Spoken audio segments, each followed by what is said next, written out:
안녕하세요. 사연에 빠지다의 DJ 민영입니다. 오늘도 두 가지 사연 준비되어 있으니 재미있게 들어주시고요. 구독과 좋아요 버튼도 잊지 말고 꾹 눌러주세요. 그럼 오늘의 사연 함께 시작해볼게요. 안녕하세요. 여러분과 유튜브 영상으로 만나 뵙게 되어 반가운 마음입니다. 배운 데 없이 막대기에 자라 버릇없는 사람을 보면 흔히들 하는 말이 있죠. 저 아비 어미도 모르는 놈의 자식. 어린 시절 반 친구가 날 먼저 때려서 싸웠는데 그 친구 엄마는 날 보며 이렇게 욕했습니다. 세어나 보니 부모가 없는 운명을 짊어졌을 뿐인데 부모가 없이 자란 놈이라고 손가락질 당해야 하는 인생은 가혹하기만 했죠. 물론 그러한 제 신사한탄이나 하자고 여러분 앞에 사연을 쓰고 있는 건 아닙니다. 전 만인이 부러워하는 의사가운을 입는 사람이고 두 자녀와 아내가 있는 가장으로 잘 살고 있거든요. 저런 세상 사람들 욕 듣기 싫어서 악을 쓰고 살아왔던 노력의 대가입니다. 전 세상에 증명해내고 싶었습니다. 부모 모르고 자란 사람도 충분히 능력 있고 하자 없는 사람일 수 있다는 것을요. 그럼 어떻게 제 이야기를 한번 들어보시겠습니까? 환감이 넘은 남자가 무슨 연유로 이 유튜브를 알게 되었냐고요? 사실 이 채널을 알게 된 것은 아내의 영향이었습니다. 아내가 빨래를 갤 때나 설거지를 할 때 이 사람은 여기만 주야장천 듣고 있더군요. 그런데 얼마 전 회식 때 우리 병원 양간호사가 여기 채널 이야기를 하더군요. 그녀는 우리 병원에서 오랜 시간 근무하며 서로의 가정사도 대략 알고 있는 그런 동료입니다. 원장님 사연도 누구 못지않게 기막혀요. 어떻게 한번 여기 유튜브에 원장님 사연도 보내보세요. 갑자기 저보고 생전 안 해본 장문을 하라니 고교 시절 이후로 써본 적 없는데 말이죠. 하지만 동틀 무렵부터 서재에 앉아 지난 세월을 돌이켜보고 글로 쓰는 이 시간은 의외로 즐겁더군요. 열흘가량 애써가며 글을 쓰다 이렇게 제 사연을 보내게 된 거죠. 그러니 실력이 없더라도 너그러이 이해해 주시기 바랍니다. 3살의 저는 서수원 버스터미널에 버려졌습니다. 8살 때부터 키워주신 수녀님은 코끼리 무늬의 작은 네일을 보여주며 저에게 말씀하셨죠. 수각이는 누군가가 이렇게 예쁜 옷을 입혀줄 만큼 사랑받고 태어난 아이야. 부모님께서 어떤 사정이 있으셔서 버려졌다지만 말이야. 앞의 위로보다 뒤에 버려졌다는 표현이 더 제 마음에 와닿았죠. 초등학교에 입학하기 전까지 수녀님과 보육사가 운영하는 작은 쉼터에서 자라다가 전 보육원으로 입소하게 됩니다. 원래 있던 쉼터와 달리 규모도 크고 딱딱하고 차가운 분위기였죠. 사기 밥그릇에 먹던 밥을 철로 된 식판에 담아서 먹을 때마다 집아 이때기보다는 기숙학교에서 지내는 기분이었어요. 하지만 그것이 나쁘지만은 않았습니다. 제 친구 성철이를 만나게 되었거든요. 학교 끝나고 마음 맞는 애들끼리 고철산 근처에서 놀다 그만 종아리가 찢어지는 사고를 당하고 말았습니다. 너무 아파서 눈물까지 흘렸지만 위험한 데서 마음대로 놀았다고 혼날까봐 원장님이나 보육원 선생님들에게 이야기하지 못했어요. 너 다리에 피가... 성철이는 쪼르르 원장님에게 제 다친 사실을 고해바쳤고 바로 원장님의 꿀밤이 제 머리통으로 날아왔죠. 화를 내는 원장님 손을 잡고 바로 인근 작은 의원에 가서 응급처치를 받았습니다. 심하게 다쳤는데 아빠한테 진정 말씀드리고 병원에 왔었어야지. 아빠 아니에요. 우리 보육원 원장님이세요. 나도 아빠가 없이 자랐어. 전쟁통에 아비 없이 큰 놈들이 어디 한둘일까? 그래도 이렇게 을사라도 되었지 않았냐? 네 부모가 있든 없든 아플 때는 병원에 오는 거야. 알겠니? 하얀 수염이 가득난 그분 말씀에 왜 눈물부터 나는지 사내 아이가 창피한 줄을 모르고 엉엉 울었습니다. 그때부터였는지 모릅니다. 의사가 항상 제 동경의 대상이 되었고 다행히 공부머리는 타고났던 전 의대 진학을 목표로 달려왔습니다.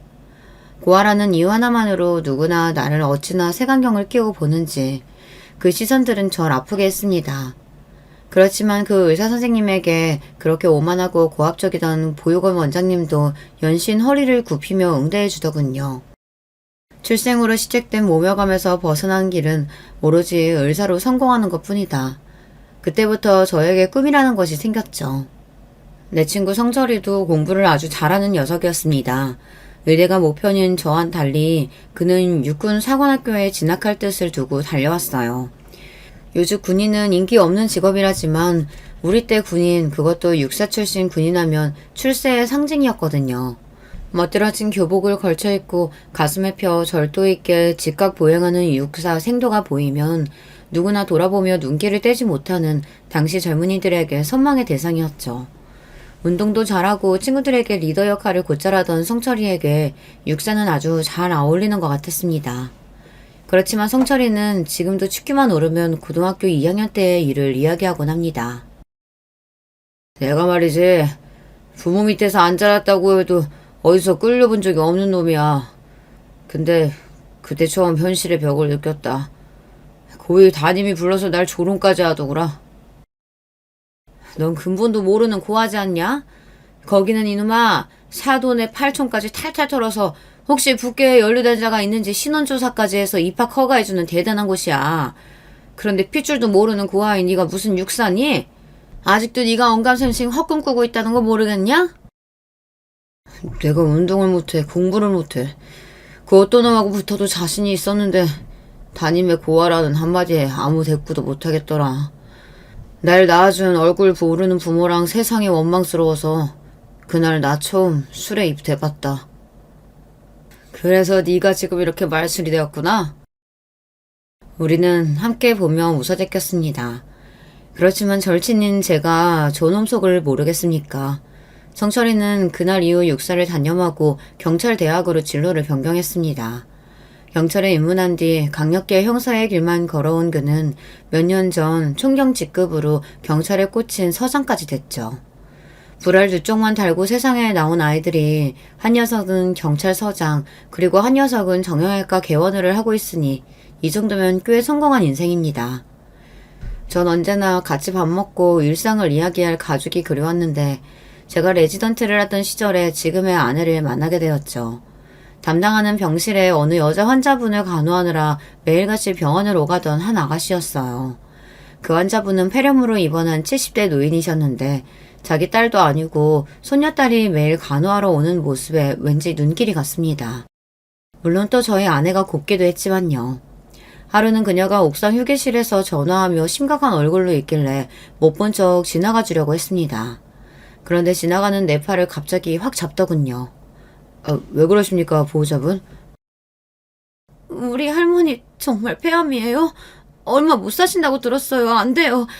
저 키우신다고 고생만 하시다 이제 좀 살만해진 분인데 선생님 좀 살려주세요. 마음은 난감했지만 그녀를 진정시키고자 이야기를 들려주었습니다. 일찍 여인 엄마 대신 할머니가 엄마처럼 키워주셔서 자기는 잘 자랄 수 있었다고요. 아버지는 할머니가 이렇게 아프신데 해외에서 일한다며 당장 오지도 못한다네요. 적어도 아빠 얼굴 볼 때까지만이라도 할머니 살게 해달라고 절 붙잡고 사정했습니다. 그렇게 말하는 그녀의 마음이 똑똑히 전해졌어요. 아니, 그날부터 제 마음에 들어온 그녀를 제 아내로 삼고 있었는지도 모르죠. 제 아픈 부모 모시기도 꺼려서 병원에 버리고 가는 사람들이 종종 있습니다. 그런 요즘에 이렇게 효심 가득하고 착한 처자라니. 다행히 아내의 할머니는 장인어른이 귀국하셔서 얼굴도 뵙고 제가 결혼 인사드릴 때까지 잘 계셔주셨습니다. 아쉽게도 손녀딸 결혼식 올리기 전에 눈을 감으셨지만요. 이렇게 심성도 얼굴도 고운 아내 덕에 큰아들 작은딸과 함께 제 가족이 생겼습니다. 지금은 나이도 들고 몸매도 별반 아주머라고 다를 바 없는 보통의 중년 여성이지만 저에게는 가정을 선사해준 고마운 사람입니다. 그리고 제가 의사 월급이 신청치 않은 시절에도 제 옆에서 묵묵히 우리 가정을 건사해준 사람이거든요. 의사 생활이 아주 많이 바빠서 아이들과 함께 놀아주고 많은 시간을 보내주지는 못했지만 가끔 아이들 등학교 때 손잡고 같이 가준 날이 있었어요. 제가 옛날부터 꿈에 그리던 일이었거든요. 친구들이 엄마 손, 아빠 손 잡고 학교에 걸어오는 모습이 너무 부러웠는데 이제 내 자식에게 그렇게 해줄 수 있는 아빠가 되어 마치 한이 풀리는 것 같았습니다. 뭐 자상하고 세심한 아버지는 못 되었을지 몰라도 가족에 대한 책임감만큼은 누구에게 지지 않을 아버지라고 자부합니다. 물론 우리 자식들의 의견과 달리 저 혼자 하는 생각일 수도 있겠죠. 아이들 먹거리며 교육에 전념한 아내 덕분에 애들은 건강하게 잘 성장해서 대학까지 무사히 마쳤습니다. 아들은 저와 동문이 대학교를 졸업하고 행정고시에 합격해서 공무원이 되었고 결혼까지 해서 분가해서 살고 있어요. 다만 딸은 대학교는 명문 여대를 잘 갔는데 언젠가부터 애가 삐뚤어지고 제멋대로 살기 시작했어요. 학교 다닐 때 사춘기랍시고 반항 한 번 없이 착실하고 바르게 커온 딸의 뒤늦은 방황은 저에게 낯설었습니다. 밤늦도록 술 마시고 들어오고 어느 날 외박하고 들어온 딸의 팔과 목덜미에 있는 문신을 보고 전 기겁하고 말았어요. 문신이라니, 너 이거 피부에 얼마나 악영향을 미치는지 알기나 하냐? 지울 때는 더 해롭다고? 걱정 마세요. 안 지워요. 아빠는 쌍팔년도도 아니고 지금 어느 때인데 고작 문신 가지고 길길이 화를 내세요. 이렇게 답답하게 구니까 내가 집에 들어오기도 싫은 거야. 딸은 저와 그리고 아내까지 투닥투닥 하더니 급기야 독립해서 나가 살겠다고 했습니다. 여자애가 밖으로 나도는 것이 걱정된 저는 반대했지만 아내는 한숨을 쉬며 절 설득하더군요. 여보, 자식이란 원래 뜻대로 안 되는 법이지 않아요. 매일 이렇게 싸우다간 우리 진짜 원수 되겠습니다. 지금은 저 하고 싶은 대로 나가 살라 하고 그렇게 좀 떨어져 있는 게 좋겠어요. 당신은 지금 세상이 얼마나 무섭게 돌아가는데 딸이 나가 살겠다는 걸 찬성한다는 거예요. 그리고 제가 아쉬울 게 뭐가 있어. 든든한 부모 밑에서 뭐 하나 부족한 것 없이 커서 대학까지 간 녀석이 말이야. 왜 뒤늦게 저러고 사는지 원. 전 아주 못마땅해 했지만 결국 딸의 고집대로 독립하고 말았습니다. 그런 녀석이 원망스러워 저도 딸이 어디서 사는지 한번 가보지도 않았어요. 지금 와서 보면 그때 제가 그렇게 옹졸하게 딸과 벽을 쌓으면 안 되는 것이었습니다. 참 후회되는군요. 딸이 독립한 뒤로 아내는 한 번씩 반찬을 해서 딸 집에 가는 모양인데 하루는 아내가 발목이 안 좋으니 차로 데리고 가달라고 하더군요. 마침 병원 쉬는 날이고 1년 만에 딸의 집이 궁금도 해서 함께 갔습니다. 아내가 딸의 집 현관 비밀번호를 누르고 들어가자 전 못 볼 꼴을 보고 말았죠. 세상에 딸의 집에 사내 놈이 있는 겁니다. 그놈은 편한 옷차림을 하고 있었고 아예 딸 집에 눌러 살고 있는 데 보였어요. 그거를 보자마자 뚜껑이 열리면서 전 소리부터 질렀습니다. 이 자식이 여기서 무슨 짓거리야? 감히 부모도 모르게 동거를 해? 저와 아내를 보고 깜짝 놀란 남자애는 허둥대며 옷을 제대로 갖춰입고 무릎을 꿇고 앉았습니다. 하지만 딸은 그 남자에게 이야기했죠. 뭐야, 우리가 무슨 죄지었어? 다 큰 딸 집에 부모라고 해도 이렇게 함부로 들이닥치면 실례죠. 일어나. 자기가 무슨 잘못이 있다고 그렇게 죄인처럼 앉아있어. 우리요, 서로 사랑하는 사이고 같이 산 지 2달 되었어요. 둘 다 각자 밥벌이하는 성인이고 애인끼리 동거하는 게 죄는 아니지 않아요? 오히려 딸은 이렇게 뻔뻔스럽게 나왔습니다. 그리고 그 남자는 분위기를 살피며 인사만 꾸벅하고 집을 나가버리더군요. 에휴, 동거하는 놈이 준행랑이나 치고 자네 자식이 저렇게 제 여자 지키지 못하고 내빼면서 무슨 일을 제대로 하겠냐? 딸이 동거하는 일이 불만인지 아니면 딸의 남자친구가 성에 차지 않아서인지는 모르겠지만 너무 불쾌한 마음에 바로 딸의 집을 나와버렸습니다. 딸이 하고 있는 꼴을 보자니 분통이 터져서 더 있을 수가 없었죠. 그런데 몇 달 뒤 저는 더 어이없는 소식을 듣고 말았어요. 바로 딸이 임신을 했다는 겁니다. 신체 건강한 남녀가 함께 살다 보면 당연히 생길 수 있는 일이지만 결혼도 안 한 애들끼리 제가 옛날 사람이라 고루한 건진 모르겠지만 요즘 젊은이들을 도대체 이해할 수가 없었어요. 특히 남자야 수틀리면 훌훌 털고 나가면 그만이죠. 하지만 여자는 어디 그렇습니까? 조심조심 유리처럼 다뤄야 하는 소중한 몸인데 임신까지 했다는 소식에 그냥 두고 볼 수가 없었어요. 제가 직접 그 친구를 만나기로 했습니다. 어떤 놈팽인지 내 딸과 결혼해도 되는 놈인지 내 눈으로 살펴봐야 하니까요. 딸의 남자친구에게 연락해서 제가 자주 가는 포장마차로 불러냈습니다. 내가 왜 자네를 불러냈는지 알지? 지금 무슨 일하고 있는지, 나이는 몇이고 어떻게 살아왔는지 한번 얘기해봐. 처음에는 쭈뼛대던 녀석이 점점 술을 마시면서 제가 편해졌는지 솔직한 이야기를 하더군요. 아버님, 제가 죽이고 싶을 만큼 미우시죠? 제가 현지랑 정식으로 결혼하고 산 것도 아닌데 임신까지 시켜서 아버님 어머님 심경이 어떠실지 짐작이 갑니다. 사실 임신 이야기에 처음엔 저도 너무 당황했어요. 조심한다고 했는데 이렇게 되고 보니까. 그래서 너도 어떻게 해야 할지 모르겠다는 얘기냐? 저는 하고자 하는 계획이 명확합니다. 한 번도 현지를 가볍게 생각해 본 적이 없어요. 늘 결혼하고 싶은 여자로 소중히 대했고 지금도 변함없습니다. 다만 현지는 아직 저하고 결혼하려는 확신도 없고 아이를 낳겠다고 결정도 못해서 기다려주는 중이에요.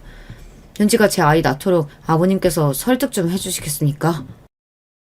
어라. 녀석은 생님 같던 첫인상과 달리 꽤 남자답고 책임감 있는 모습을 보여주었습니다. 4년대 대학을 나와서 회사의 영업부서에 있는 샐러리맨으로 이 정도면 딸과 결혼해도 괜찮겠다는 확신이 있었어요. 그래서 저도 현지에게 생긴 아이를 낳고자 설득했고 그해 겨울에 제 딸은 결혼식을 올렸습니다. 한동안 딸네 부부는 별일 없이 잘 사는 것 같았어요. 다만 우리 집에서 내세운 원칙, 한 달에 한 번은 친정집에 와서 가족 식사를 하는 것이었죠. 저 역시 아무리 바빠도 그날만큼은 다른 일을 잡지 않았지만 아무리 생각해도 좀 의아한 날이 있었습니다. 약속에 딸은 안 오고 사위 혼자만 방문한 것이죠. 현지는 뭐하고 자네만 왔나? 현지는 잔업 있다고 오늘 회사에 출근했어요. 그렇다고 가족 약속을 미룰 수 없다고 저만이라도 가라면서 현지가 어머님 좋아하시는 튤립꽃까지 사다 주었네요. 사위는 무안한 듯 웃어넘기며 아내에게 튤립 꽃다발을 안겨줬습니다. 혹시 자네 부부싸움에서 혼자 온 건 아니겠지? 제 질문에 사위는 당황하며 손사래를 쳤어요. 하긴 둘이 싸웠다면 딸이 집에 오고 사위는 발길도 주지 않았겠다 싶어서 곧 의심을 거두고 사위와 식사를 하다 보냈습니다. 하지만 현지는 결혼 이후 집에 오지는 못해도 꼭 아내와 전화통화를 하루에 한 번씩은 하며 가깝게 지내고 있었죠. 하지만 최근 들어 그렇지 않았던 모양이죠. 아내는 서운하다는 듯 중얼거렸습니다. 애가 매일같이 전화해서 사소한 일도 잘 얘기하더니 요즘 들어 점점 전화를 안 하네. 내가 해도 잘 안 받고. 아마 우리 태어난 손주 돌보느라 바빠서 그런 거겠죠? 그러면 궁금하면 직접 집에 찾아가면 되지. 혼자 속 끓이면 답답하지 않아? 내가 찾아가면 또 사위도 불편해하고 괜히 눈치 보이네요. 이번에 담근 열무김치도 갖다 주긴 해야 하는데. 그럼 내일 나랑 같이 가보지. 최근 진료 스케줄이 여유가 생겨 아내와 함께 딸의 집에 가기로 했습니다. 저도 딸 얼굴 본 지 2달은 넘은 것 같고 요즘 부쩍 그 아이가 보고 싶더군요. 딸 준다고 아내가 만든 음식을 양손 무겁게 들고 딸 집에 도착해서 현관문을 두들겼습니다. 이윽고 현관문에서 제 딸이 나왔죠. 하지만 제가 기억하는 동글동글한 얼굴에 생기 넘치는 표정의 딸이 아니었어요. 초췌한 얼굴에 어두운 표정으로 나온 현지는 갑작스러운 우리의 방문에 꽤 놀라했습니다. 얘, 너 어디 아프니? 얼굴이 너무 안 좋네. 일단 반찬 많아요. 냉장고에 넣으면서 설명해 줄 테니까 부엌으로 우선 가자. 아내가 딸을 데리고 부엌으로 가는 그 뒷모습을 본 저는 한 가지 이상한 점을 발견했습니다. 딸애는 부자연스럽게 다리를 절뚝이며 걸었고 허벅지와 팔 안쪽에 다발적 상처도 보였기 때문이죠. 떠올리기 싫었지만 의사적 소견으로는 타박상, 그것도 사람에 의해 발생한 외상으로 예상되었습니다. 애써 부정하며 저도 같이 부엌에 들어가 식탁에 앉았는데 한편에 놓여있던 약봉투가 보였어요. 딸이 처방받은 약은 꽤 많은 양이고 그 안에 든 연고며 약을 보는 순간 단순한 증세가 아닌 것 같았죠. 몰래 약봉투에 쓰여져 있는 처방전을 발부한 정형외과 연락처를 메모했습니다. 그리고 베란다에 나가서 병원에 전화해서 딸의 병명을 문의했어요. 질병에 관련된 사항을 본인 외에 알려주는 것은 개인정보보호법상 불가하다고 병원에서는 거절했습니다. 의료인으로서 이는 당연하고 또 제가 예상했던 반응이었죠. 하지만 그렇다고 해서 제가 물러설 수 없었습니다. 네, 이해합니다. 전 명일동에서 정형외과 하고 있는 개원이고요. 물론 환자 개인정보긴 하지만 그 환자가 바로 제 자식입니다. 아무래도 딸에게 안 좋은 일이 있는 것 같은데 도통 입을 열지 않아서 걱정이 큽니다. 혹시 언제부터 어떤 사유로 딸이 내원했는지요? 이렇게 진심으로 호소하니 병원에서는 딸의 치료 기록에 대해 알려주었습니다. 동거하던 시절부터 분기별로 한 번씩 크게 다쳐서 왔다고. 그런데 최근 들어서는 병원 오는 횟수가 늘었으니 혹시 가족 문제가 아닌지 잘 봐달라는 당부까지 덧붙이더군요. 우리 애를 이렇게 만들 사람은 오직 한 명뿐이었습니다. 그 자식에 대한 분노에 휩싸여서 경직된 얼굴로 딸의 앞에 서서 근엄하게 물었습니다. 너 다리도 절고 금몽자국하며 도대체 널 다치게 한 게 누구냐? 딸은 한사코 그냥 넘어진 상처라며 넘어가 달라고 하더군요. 이미 네가 다니는 병원에서 모든 사실을 들었다고 하니 그제야 딸은 오열하며 사실을 이야기했습니다. 우리 그이가요. 평소에는 좋은 사람인데 술에 취하면 좀 마초적으로 변해요. 평상시에 나누는 대화처럼 내가 조금이라도 대들면 다혈질적으로 화내거든요. 원래는 집안에 물건 던지거나 벽을 자기 주먹으로 치는 게 대부분이었는데 자기도 흥분을 주체하지 못하고 제 몸에 손까지 대고 말았어요. 아니 이게 무슨 소리야? 정서방한테 네가 맞고 자랐다는 얘기냐? 좀 더 자세하게 말해봐. 사실 그동안 저 정서방한테 여러 번 맞았어요. 처음에는 머리 꿀밤이나 팔 등을 찰싹 때리는 가벼운 수준이었거든요. 그런데 아기 낳고 끊기로 했던 담배를 다시 피는 것 같아서 제가 잔소리를 좀 했어요. 또 담배 피면 그땐 진짜 이혼이라고. 그러니까 갑자기 그가 절 밀쳐서 소파 테이블에 부딪혀서 전 그대로 쓰러져 버렸어요. 골반뼈가 다쳐서 지금 절뚝거리는 거예요. 우라질, 그 자식이 감히 내 딸을 건드려? 당장 짐 싸라. 왜 그런 자식을 참아주고 살고 있는 거냐?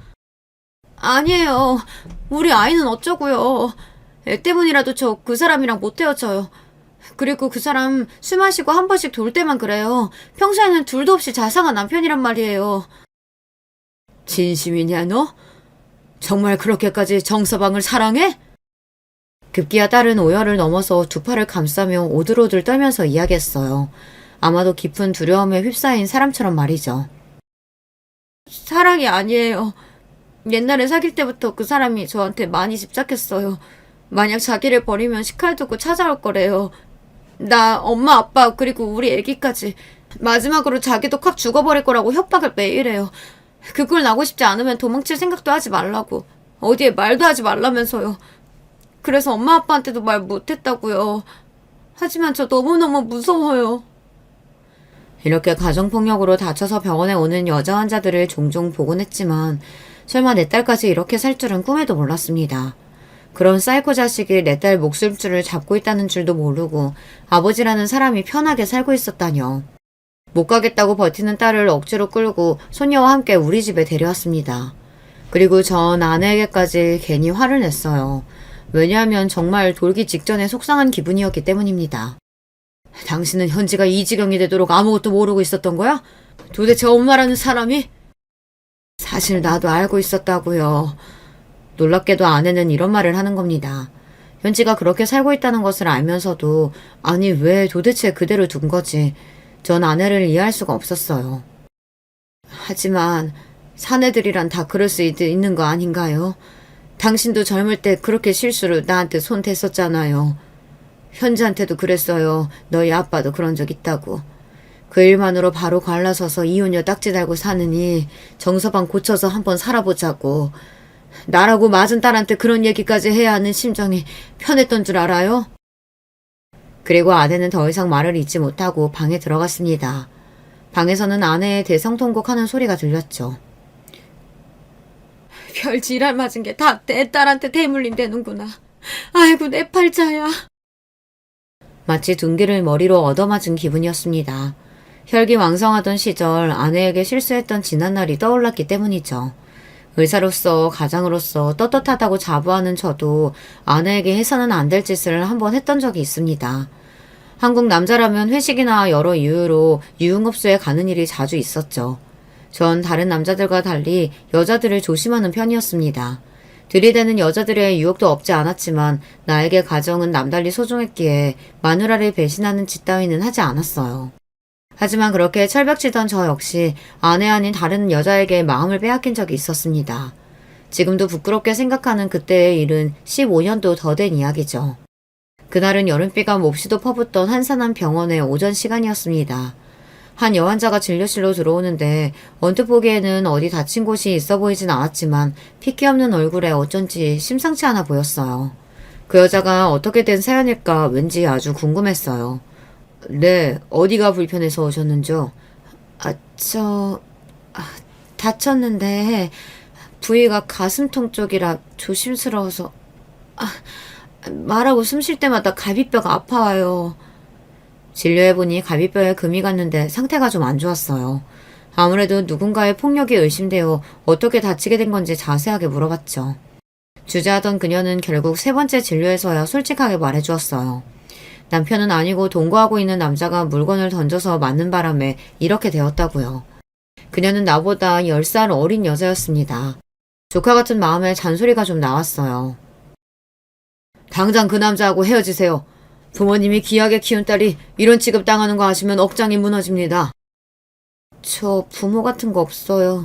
고아로 자랐거든요. 지금 남자친구가 제 유일한 가족인걸요. 그 말에 놀라 그녀를 다시 보게 되니 그 얼굴과 표정과 눈매가 기억났습니다. 어렵지만 내 치부를 남들에게 드러내야 할 때 드러나는 민망함과 수치심. 저도 고아예요. 그래도 이렇게 잘 지내지 않습니까? 갈비뼈는 쉽게 부는 부위가 아니라서 일주일에 2번씩 꾸준히 내원하셔야 해요. 그리고 꼭 용기 내서 그 남자 떼어버리시고요. 술 먹고 죽이겠다고 달려드는 동거남을 막으러 그녀 집에 가주고 그녀가 외롭다고 할 때 같이 술도 마셔주며 그녀와 가까워졌습니다. 처음에는 동정심 혹은 나와 같은 출신이라는 동질감 때문에 신경 쓰는 것뿐이라고 생각했어요. 애써 제 마음을 부인했지만 점점 그녀를 환자가 아닌 사랑하는 여자로 대했던 것이 사실이에요. 제 마음을 제일 먼저 알아챈 것이 바로 병원에 있는 양간호사였어요. 원장님, 주제 넘은 줄은 알지만요. 함께하는 동료로서 또 여자로서 이 말씀은 꼭 드리고 싶어요. 최선영 환자와 밖에서 만나시는 거 맞죠? 단순한 의사-환자 관계가 아니라면 사모님 모르실 때 이쯤에서 정리하는 게. 양간호사 앞에서는 오해라고 잡아댔지만 솔직히 양심의 가책이 들었습니다. 누가 봐도 전 불륜하는 상황이었으니까요. 독하게 마음 고쳐먹고 그녀를 떼어내려고 노력했어요. 매일같이 찾아갔던 그녀의 집에 발길을 끊고 일주일이 지나고 한 달이 지나자 그녀가 미치도록 보고 싶어서 견딜 수가 없었습니다. 한밤중에 미친놈처럼 그녀의 집에 찾아가서 본 광경은 어이없게도 그녀는 전 동거남과 같이 있더군요. 트렁크 팬티 바람으로 나온 젊은 그놈은 제게 삿대질까지 했어요. 이제 아저씨 여자도 아닌데 이 한밤중에 왜 여길 찾아오냐 절 쫓아내려고 했습니다. 어안이 벙벙해진 전 그놈의 뒤에서 슬며시 나온 그녀를 쳐다보며 분통을 터뜨렸습니다. 역시 넌 창녀 같은 년이구나. 한 달 만에 남자를 갈아치워? 그것도 이런 쓰레기 같은 놈하고 다시 합친다고? 당신이 떠나도 난 다 이해하고 아무 원망 없이 받아들였어요. 외로워서 남자 없이는 못 살겠어서 내 품이 그립다는 사람 다시 들인 게 뭐 어때서요? 아니야. 난 널 떠난 게 아니라고. 가정을 생각해서 마음 정리해보려고 노력했지만 아무래도 너 없이 못 살겠어. 이혼이든 뭐든 할 테니까 우리 다시. 아니, 당신도 고아였잖아. 얼마나 자기 가정 소중하게 여기는지 알아. 나 때문에 바보 같은 짓 하지 말아요. 우리는 어울리는 한 쌍이 아니에요. 당신 가정으로 그만 돌아가세요. 마음 여린 그녀가 그렇게 단호하게 저를 밀쳐낼 줄은 몰랐습니다. 맥없이 그녀의 집에서 돌아서서 나오며 정신을 다시 차렸어요. 그 여자의 말이 맞았습니다. 제가 아무리 여자에게 미쳤다고 한들 소중하게 지켜온 내 가정을 파괴할 자신까지는 없었던 것이죠. 혹여나 내 잘못으로 이혼해서 우리 아이들이 한부모 가정을 겪어야 한다면 물론 편부모 슬하에서도 잘 클 수 있지만 나라는 사람은 자식들에게 차마 그런 짐을 짊어지게 할 수는 없었습니다. 그런 저를 간파한 선영이는 미련도 원망도 없이 절 보내준 것이었어요. 그날 이후로 선영이와 헤어지고 가정으로 돌아왔지만 제 마음은 지옥과 같았습니다. 괴로운 마음을 술로 달래다 보니 그런 저를 못마땅해 한 아내에게 몹쓸짓까지 했던 것입니다. 과거의 제 잘못으로 제 딸이 그런 남자를 만나게 되어버린 것일까요? 그런 자책과 아내의 한탄하는 소리는 비수가 되어 제 심장에 꽂혔습니다. 더 이상 집에 있을 수가 없었죠. 착잡한 마음에 술 기운이라도 기대보고자 친구 성철이를 불러냈습니다. 제 젖은 목소리에 이유가 궁금했겠지만 성철이는 자세히 묻지 않았습니다. 그저 어묵탕에 소주 한 잔이나 채우고 마셔댔죠. 중년의 나이가 훌쩍 넘어 사회적으로나 경제적으로나 성공했다지만 뼈아픈 가난으로 자라와서 그런지 양주나 호화스러운 술집은 우리에게 어색하기만 합니다. 정철이와 이런저런 이야기나 하며 술을 마셨습니다. 잠시나마 딸의 일도 아내의 한서린 원망도 접어두고서 말이죠. 그런데 넌 언제부터 경찰이 되기로 한 거냐? 육사 못 가면 판검사 되고 싶다지 않았어? 어릴 때 먼저 퇴소해서 자립한 형들이 돌 벌자마자 술집에 가서 탕진해버리고 하루살이 인생처럼 사는 게 꼴도 보기 싫었어. 공장에서 하루 14시간씩 고된 일로 힘들게 번 돈을 하룻밤에 날리고 다음날 또 술 마시면서 자기가 왜 그랬을까 후회하는 모습이 한심했지. 내가 퇴소하고 잠깐 재욱이 형네 집에 머물 때 형이 공장에서 같이 일하던 형님한테 사기당해서 죽으려고 하더라. 형, 내가 경찰 돼서 사기친 새끼 잡아줄 테니까 그때까지만 버티고 살아내. 그 자식 면상에 몇 대 날려야 분 풀릴 거 아니야. 그렇게 그 형 살아내라고 내가 붙잡았어. 그렇지, 잘했다. 그래서 재욱이 형한테 사기친 놈은 잡았냐? 우리처럼 평범한 가정에서 자라지 못한 고아들에게 가장 중요한 게 뭔지 아냐? 돈? 좋은 집? 아니, 바로 사람의 정이다. 사회에 나가면 누가 조금만 잘해줘도 간도 쓸개도 다 내어줄 것처럼 의지하게 되지. 그래서 사기당한 형 누나들 많이 보았으니 경찰대에 막 들어간 난 그 사람들을 위해서 뭐라도 해주고 싶었어. 평범한 사람들은 힘이 되어줄 때가 많잖아. 난 우리같이 자라온 사람들의 유일한 동화줄이 되어주고자 했는데 재욱이 형 사기친 놈 잡기는커녕 나중에 그 형 본인이 폭력 전과로 입건되더라. 고아 출신이 너나 나나 성공하기란 바늘에 구멍 뚫기야. 술이 좀 들어가니 딸이 사회에게 당했을 몹쓸 장면이 떠올라서 분노가 치밀었고 견디기 힘들었습니다. 그리고 경찰이 돼서 사람한테 못될 짓 하는 놈들 벌주는 상철이가 부러워졌죠. 그렇구나. 근데 그래도 네가 나보다 낫다. 범죄자들 쓸어담는 경찰, 그것도 서장님이 되었으니. 난 내 딸 하나 제대로 지켜보지 못하는 못난 아비건을. 제 말에 성철이는 마시던 소주잔을 내려놓고 날카로운 눈으로 저에게 물었습니다. 그게 무슨 말이냐? 딸 하나 지켜주지 못했다니 결혼한 현지 얘기야? 이럴 때는 너처럼 경찰 돼서 응징하고 그러고 싶은데 나는 사람 살리는 기술만 배운 놈이지 않냐. 사실은 제가 목격했던 일은 물론이고 현지가 그건 사위에게 당했던 일을 성철이에게 털어놓았습니다. 내 딸 현지가 태어날 때부터 결혼할 때까지 중요한 순간마다 성철이는 와서 제 딸처럼 축복하고 기뻐해준 사이였어요. 그런 조카와 같은 아이가 당한 일을 듣던 그는 눈썹이 잔뜩 성난 듯 치솟고 대본의 무서운 형사의 모습으로 돌변하더라고요. 내 친구이지만 그렇게 무시무시한 말투와 분위기는 처음 느껴보았습니다. 그래서 그게 다 현지가 겪은 실제 일이다. 넌 네 딸이 그런 취급당하는데 여기서 친구랑 신세 좋게 술이나 퍼마시고 있다 이 말이냐? 에라 이 자식아. 화가 난 성철은 씹고 있던 오이를 제 얼굴에 던져버렸습니다. 친구의 반응은 당연한 것이었고 저 역시 사이놈에게 아무 일도 하지 못한 저 자신이 역겨워 미칠 지경이었으니까요. 아이고 선생님들 평소 점잖은 분들끼리 여기서 와 이러십니까? 진정들 하시고 앉아서 새 소주 갖다 드릴 테니 화이로다가 쭉 들이키세요. 오죽하면 단골 포차 주인 아주머니가 놀라서 우리를 진정시키러 오셨겠습니까? 이후 그 성철이는 제정신을 붙잡고 가쁜 숨을 들이쉬면서 소주를 병째로 목구멍에 때려 넣었습니다. 저 역시 술만 몇 잔 연거푸 마시다가 침묵을 깨고 먼저 입을 열었어요. 선영이 기억하지? 내가 그때 아내 배신하고서 뭘 잘했다고 한동안 술 취해서 아내한테 행패까지 부렸다. 그 일로 하늘에서 날 지금 벌하시는 걸까 하는 생각도 해봤어. 내 죄 때문에 착한 내 딸이 그 벌을 받아내는 거라면 난 어째야 하냐? 어떻게 빌어야 딸이 행복해질 건지. 아이 바보 같은 자식아 미친 소리를 다 한다. 너 이 땅에 죽일 놈들이 얼마나 많은지 아냐?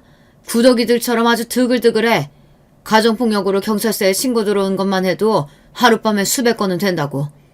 너 같은 놈들만 있으면 나도 경찰질 못하고 굶어 죽을 거다. 쓸데없는 소리 말고 지연이 남편 놈한테 이렇게 해보면 어떻겠냐? 성철이는 사위에게 복수할 방법을 생각해서 제게 슬쩍 알려주었습니다. 어떻게든 그놈을 내 딸 인생에서 끊어내고 싶었기에 전 그 제안을 바로 잡아버렸죠. 다음날 저녁 때 우리 집 초인종을 눌러대는 방문자가 있었습니다.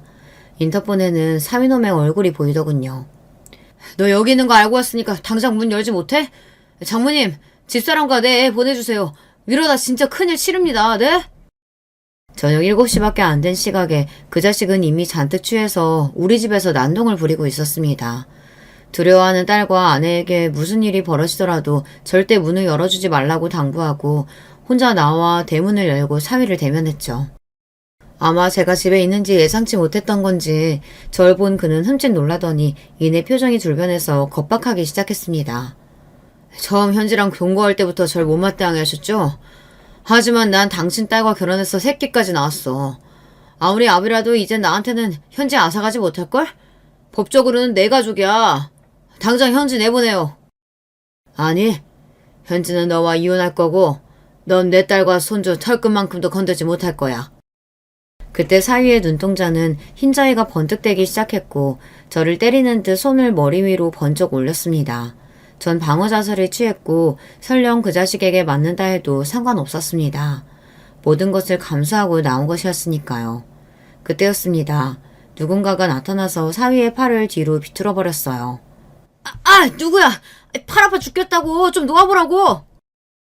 어둠 속에서 얼굴을 내민 남자는 여전히 사위의 팔을 뒤틀고 있었고 저를 보며 싱긋 웃으며 인사했습니다. 안녕하십니까, 이수강 선생님. 오다가 강도가 하나 족치느라 좀 늦었습니다. 이 사내가 그 버러지 같은 사입니까? 그는 러시아 출신의 격투기 선수와 같은 큰 체구에 근육질의 몸을 하고 있었어요. 또한 얼굴의 인상도 범상치 않고 눈매도 매서운 것이 길 가다 만나면 시선을 피할 수밖에 없는 사내였죠. 마치 범죄도시라는 영화의 마동석 배우 같은 인상을 가진 그 남자는 사실 경찰이었습니다. 경찰이가 혹여 사위가 나타나 우리 식구들에게 해를 가할까 싶어 경호할 사람을 붙여준다고 했는데 이자가 바로 그 사람인 것입니다. 우리 서장님이 특별 지시하셔서 내가 앞으로 밀착 보호해드릴게요. 그리고 당신은 내가 한번 요모조모 탈탈 털어볼 계획이요. 궁금하면 서울경찰청 폭력계 마동석 경이 찾아오면 되셔. 네, 분명히 마동석은 아니고 우리 계에서는 날 그렇게 부르니까 앞으로 자주 봅시다. 경찰의 말투는 깍듯했지만 이미 인상과 힘에 압도당한 사위는 경찰이 팔을 풀어주자마자 두고 보자라는 말을 남기고 줄행랑을 쳤습니다. 그렇지만 그 경찰과 사위의 만남은 이번이 끝이 아니었어요. 사흘 뒤 경찰은 사위가 근무하는 회사의 로비로 찾아가서 국가경찰 공무원증을 제시하며 사위를 찾았죠. 네, 수고하십니다. 전 서울경찰청의 박경희인데 여기 해외 영업부서의 정시우 씨 있죠? 조사 차원에서 지금 좀 보잔다고 전해주십시오. 갑작스러운 경찰의 방문에 당황한 회사 직원은 금세 사위를 로비에서 기다리는 경찰 앞으로 데려다 주었습니다. 아니, 당신이 어떻게 회사까지 온 거요? 또 뵙네요. 그때는 저녁때라 얼굴도 잘 못 봤는데. 이렇게 보니 꽤 말끔한 인상의 신사분인데 어쩌다 그런 짓까지 하셨어? 이현지 씨 스토킹 혐의로 잠깐 조사하러 같이 서에 가주셔야겠습니다. 스토킹 행위 재진 및 처벌 경고 차원이니 협조 바랍니다. 경찰은 사위를 밀쳐대듯 끌고 경찰서로 데려갔어요. 나는 현지 남편이요. 그런 내가 어떻게 스토커란 말이에요. 내 마누라한테 전화랑 문자도 못해? 남편이고 아버지고 간에 지속적으로 반복적으로 연락하고 위협했다면서. 확시. 그리고 언성 낮추지 못해? 경찰이 우스워 보여? 이렇게 시종일관 조사하는 내내 박경희는 사위를 오줌이 지릴 정도로 무섭게 대했다고 합니다. 결국 사위는 겁을 먹고 사내놈이 여자애처럼 거의 울먹이기까지 했다는군요. 도대체 나한테 이렇게까지 하는 거예요? 왜? 난 그저 선량한 시민일 뿐인데 이렇게 흉악한 대하듯 하는 거냐고요. 야, 이 새끼야. 네가 무슨 선량한 시민이냐? 내 동생 같은 현지 때렸다면서 제 자식까지 낳아준 아내한테 손댈 데가 어딨다고, 찌질한 자식. 내가 경찰로서 현지 오빠로서 너 끝까지 감시하고 무슨 짓거리 할 기색만 보여도 바로 감빵 쳐넣을 거니까 조심해라. 오빠는 무슨, 현지 오빠는 당신이 아닌데. 그런 게 있어 임마. 어릴 때부터 오빠 동생 하는 사이로 내 친동생 같은 애야. 행여나 현지며 우리 이 선생님네 가족 건들 생각만 해봐라. 아주 너 무사발로 만들어버릴 테니까. 이 주먹 보이냐? 약물하고 사람 때리고 죽이는 놈들 이 주먹으로 다 응징했어. 너 같은 멸치 자식 하나 골로 보내는 건 일도 아니야. 그렇게 한 달이 넘게 박경희에게 시달린 사위는 결국 현지가 보낸 이혼 협의서에 도장을 찍어 돌려보냈고 손주에 대한 친권까지 모두 넘겨주었습니다. 경찰이 몇 번이고 회사까지 찾아가면서 인사과에서 처벌까지 받은 사위를 둘러싼 억측은 사내에 난무했다고 합니다. 저렇게 얌전해 보이는 정 과장님이 무슨 일로 경찰서에 조사받으러 다닌 거야? 어디서 들으니까 사기쳤다는데? 아니야, 내가 듣기로는 의외로 주먹 좀 쓴다나 봐. 옛날에 조직폭력배 출신이었는데 손 씻었다가 최근 다시 범죄 저질렀다고. 어머머, 무서워라. 사람이 보기랑 완전 다르네. 정 과장님한테 이제 아는 채도 말아야겠다. 결국 사위는 더 이상 회사를 다니지 못하고 제 발로 퇴사했다고 하더군요. 소문이 파다하게 퍼져서 아마 동종업계 다른 회사로 취업하는 것도 어려울 것 같고요. 내 친구 덕에 딸과 우리 가족은 안전하게 사위를 떼어버릴 수 있었습니다. 감사의 인사를 전하려던 차에 성철이는 저에게 하나의 선물을 주었습니다. 너도 곧 환갑이지 않냐. 우리가 60년 사는 동안 뿌리도 모르고 살아왔지만 이제라도 한번 만나봐라. 너의 친부모님은 이미 세상 떠나진 지 오래고 형 한 분이 살아계시더라. 정철이는 저 몰래 전부터 제 혈육을 찾고 있었는데 최근에 형과 연락이 닿았다고 합니다. 뜻밖의 얘기에 전 혼란스러웠습니다. 어릴 때야 너무나 내 가족을 찾고 싶었죠. 만나면 왜 나를 버렸어야 했는지 이유도 묻고 원망도 해보고 참 할 말이 많았어요. 하지만 이 나이 먹고 혈육이 다 무슨 소용인가 싶었지만 성철이 얘기를 듣고 나서 밤잠을 이루지 못했습니다. 그리고 그 주요일 토요일에 한 설렁탕집에서 드디어 제 친형을 만나게 되었죠. 재환아, 너 정말 재환이 맞냐? 네 이름은 박재환이고 난 박순환이야. 우리가 태어난 곳은 경기도 안성시 죽산면이다. 아버지는 어릴 때 원양어선 탄다고 나가신 뒤로 소식이 두절되었어. 실종신고시로 이미 사망 처리된 지 오래고 엄마는 남의 집 일하며 고생만 하시다 20년 전 63세의 나이로 돌아가셨다. 나도 없는 집에서 제대로 공부도 못하고 그냥 작은 가게 하나 내면서 하고 있어. 네가 없으면 입 하나 준다고. 엄마가 어느 날 널 버스터미널에 버리고 오셨는데 그때가 바로 아버지 실종신고한 직후였지. 널 두고 온 뒤로 엄마는 하루도 울지 않는 날이 없으셨다. 눈 감을 때도 네 이름만 되뇌다 가셨는데 좀 더 일찍 만났더라면 어머니 한은 풀고 가셨을 것을. 저보다 3살 많은 형은 겉보기에 10살은 좋게 많아 보였습니다. 까맣게 그을린 얼굴에 깊이 패인 주름이 그동안 그가 얼마나 고된 삶을 살아왔는지를 여실히 보여주었죠. 하지만 전 형이 하는 말이 그대로 마음에 와닿지 않았어요. 그가 읊어대는 우리 엄마 얘기고 가정사고 마치 남의 이야기를 듣는 기분이었죠. 그나마 내 진짜 이름과 생일을 찾은 것이 만족스러울 뿐이었어요. 형은 저에게 낡은 사진을 하나 보여주었습니다. 기억나겠나? 네가 2살 때 내가 5살 때 찍은 가족사진이야. 이게 유일하게 우리 내 가족이 실제로 있었다는 증거가 되겠구나. 처음 보는 그 흑백 사진 속 내 부모의 모습은 처음 보았지만 왠지 모르게 가슴속에서 무언가가 심하게 요동치고 있었습니다. 내가 이 사진 가져가도 되겠습니까? 물론이야. 엄마가 혹여라도 너 만나게 되면 이 사진 보여주라고 했다. 여기 입고 있는 옷. 네, 압니다. 내가 버려진 날 입고 있던 옷이라고 수녀님이 저에게 보여주셨거든요. 그 사진에서 제가 알 수 있는 거라고는 아기였던 제가 입고 있는 코끼리 무늬 네이뿐이었습니다. 그리고 그 오래된 그날이 마치 기억이라도 나는 듯 갑자기 제 눈이 촉촉해졌죠. 짧은 만남과 설렁탕 한 그릇을 비우고 형과 헤어졌습니다. 아마도 형은 상당히 힘들게 살아오신 것 같았습니다. 지금은 명절 때마다 화성시에 살고 있는 형을 한 번씩 만나러 내려가고 있죠. 나에게도 이제 명절에 찾을 피부치가 있다는 사실이 그저 고마울 뿐이에요. 형과 만나고 집에 돌아오면서 동행해준 성철이에게 고마운 마음이 들어 물끄러미 쳐다봤습니다. 형이라도 만나봤으니 그나마 다행이다. 이제 한 풀렸냐? 어때? 경찰서장 친구 덕 처음으로 본 소감이? 처음이라니. 내 딸 일도 그렇고 네가 참 내 은인이다. 정말 고맙다. 그런데 너는 네 가족은 찾아봤냐? 나라고 왜 안 찾아봤겠냐? 지금 하늘 아래 안 계시더라. 아무도. 그는 더 이상 말을 잇지 못했습니다.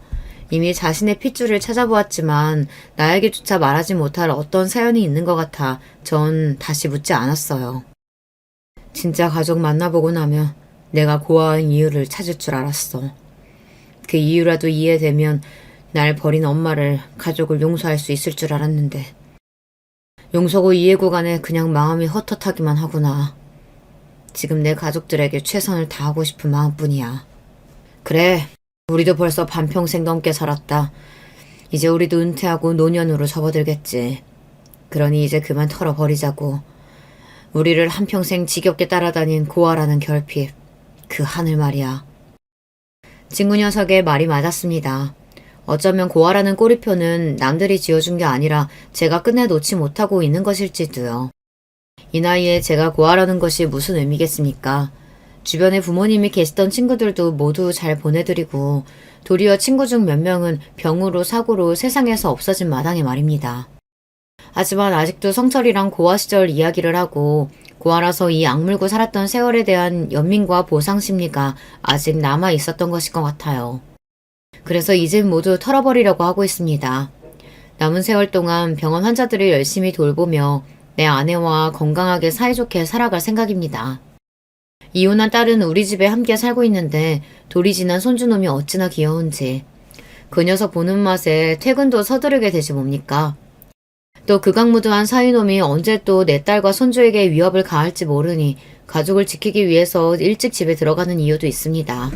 혹시 몰라서 개인 경호업체에 의뢰해놓고 가족들 보호를 철저히 하고 있으니 걱정하지 마세요. 한자 한자 만년필로 눌러 제 사연을 글로 쓰다 보니 이제 팔까지 저려오는군요. 차린 것이 별로 없는 조촐한 밥상이었지만 맛있게 드셔주신 여러분께 감사의 말씀을 전합니다. 늘 여러분 가정의 건강과 가족들의 화목이 함께 하시길 기원하며 전 이만 인사드리겠습니다. 그럼 여러분 안녕히 계십시오. 여러분은 어떻게 지내고 계신가요? 저는 요즘 다시 고향으로 내려와서 살고 있습니다. 남편이 죽으며 서울로 올라갔었는데 다시 오니까 기분이 헛헛합니다. 남편하고 힘들게 아이들을 키운 기억도 나고 하늘로 간 남편이 그립기도 해요. 고향을 생각하면 참으로 복잡한 마음이 드는데 여러분도 그러신가요? 저는 지금 나이가 60대인데 인생을 돌아보면 참 굴곡이 많았어요. 그럼 바로 제 사연 시작하겠습니다. 애미야, 거기서 뭐하고 있는 거야? 빨리 와서 네 시아버지랑 남편이 힘들게 잡아온 생선 정리해야지. 아유, 느려 터져서 보기만 해도 답답해. 어머님, 잠시만요. 막내 기저귀만 갈고 바로 갈게요. 죄송해요. 아이고, 우리야. 너무 힘들다.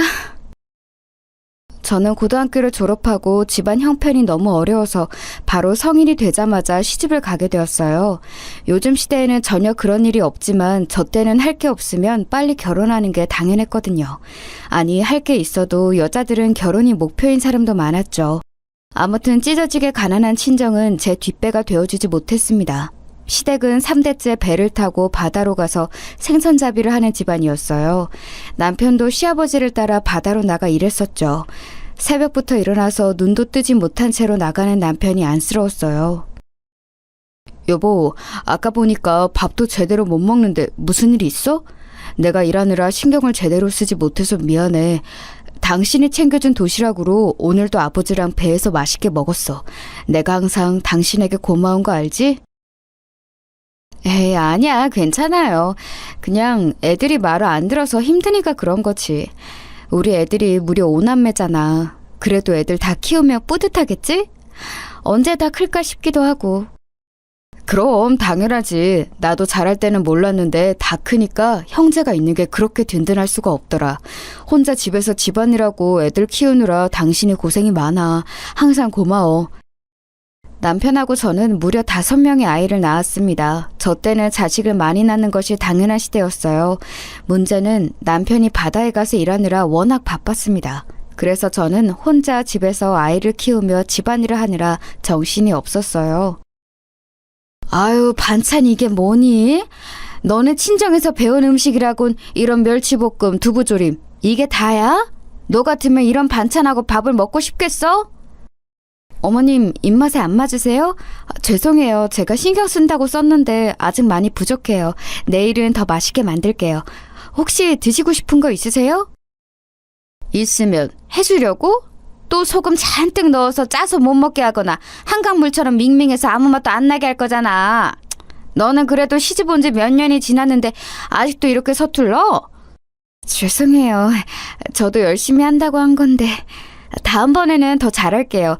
그러니까 너무 노여워하지 마세요. 남편하고는 아무 문제가 없었는데 시어머니와 고부 갈등은 아주 심했습니다.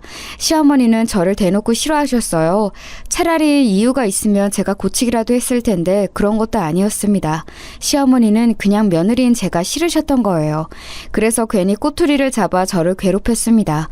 심지어 시어머니는 우리 자식들도 성별로 차별하셨어요. 저랑 남편은 남아선호 사상이 하나도 없었고 모든 자식이 소중했는데 시어머니가 오히려 나서서 차별하더라고요. 계집 애들은 저리 가라. 이거는 우리 소중한 손자들 거니까 너희는 넘보지 마. 내가 우리 손자들만 먹이려고 시장 가서 사온 거야. 어디 손을 대려고 해? 대를 잇는 건 우리 손자들이야. 어머님, 그래도 애들인데 같이 나눠 먹으면 좋잖아요. 이렇게 아들만 챙기면 교육상에도 좋지 않고 또... 시끄럽다. 내가 내 돈으로 우리 손자들만 먹이겠다는데 뭐가 말이 많아? 너는 가서 빨리 밥이나 해. 곧 너희 시아버지랑 남편 올 때잖니. 우리 오남매는 장남, 차남, 그리고 셋째와 넷째는 여자아이고 막내는 남자였어요. 그래서 우리 딸들에게 저는 시어머니 몰래 더 챙겨주고는 했습니다. 이런 시어머니와 같이 살며 저는 나중에 만약 며느리가 생긴다면 진짜 잘해줘야겠다고 생각했어요. 그래도 남편과 시아버지는 저에게 시어머니처럼 못되게 굴지는 않았으니 그나마 버텼는데 그것도 오래가지 않았습니다. 왜냐하면 우리 가족에 불행이 찾아왔거든요. 그날은 천둥 번개가 치고 아주 비가 많이 내리던 날이었습니다. 보통 이러면 절대 배를 띄우지 않아요. 그런데 시아버지가 그날 유독 고집을 부리셨습니다. 이 정도는 괜찮다. 내가 바다에 나간 게 하루 이틀이야? 나한테 딸린 식구가 몇인데 가서 생선 한 마리라도 더 잡아서 가족들 먹여 살려야지. 걱정하지 말고 들어가라. 오래 안 있을 거야. 금방 올 거니까 걱정하지 마. 아버지 안 돼요. 그러면 저도 데려가세요. 혼자 이 날씨에 아버지를 바다로 보내는 것은 제가 용납 못해요. 여보, 어머니, 저 아버지랑 같이 다녀올게요. 보니까 비가 곧 그칠 수도 있을 것 같아요. 딱 보니까 안 돼. 가지마, 어? 지금 비가 이렇게 내리는 거 보면 분명 배가 뒤집힐 거야.